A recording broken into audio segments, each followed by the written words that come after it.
En 2016, l'Assemblée générale des Nations unies a adopté ce qu'on appelle la troisième décennie pour le développement industriel en Afrique. Donc cette décennie, ce serait donc 2016-2025.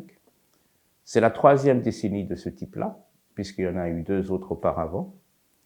Mais la particularité de cette décennie, c'est que premièrement, l'objectif ici est de créer réellement un mouvement ou une coalition, si je puis dire, de différents acteurs, des acteurs du secteur privé, des acteurs également du système des Nations Unies, les grandes organisations internationales, les pays, pour réellement mobiliser des ressources financières, techniques, pour promouvoir l'industrialisation de l'Afrique.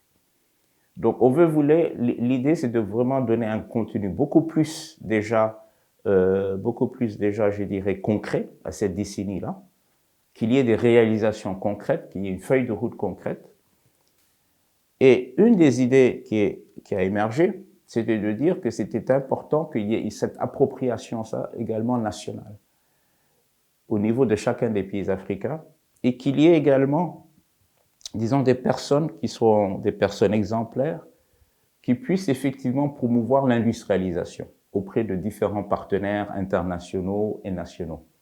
Et c'est comme ça qu'est né ce programme donc des champions de la troisième décennie pour le développement industriel en Afrique. Alors, on a effectivement essayé de voir, bien sûr, sur le continent africain, d'identifier des possibles champions. Et c'est clair qu'aujourd'hui, la Côte d'Ivoire, déjà de par son niveau de développement industriel et surtout, je crois, de par son ambition. Je crois que depuis très longtemps, la Côte d'Ivoire a inscrit dans ses plans nationaux de développement que son ambition était de devenir un pays émergent, mais à travers l'industrialisation. De pouvoir effectivement se développer à travers la transformation structurelle de son économie. Donc ça, c'était quelque chose de très important, c'est un message très fort.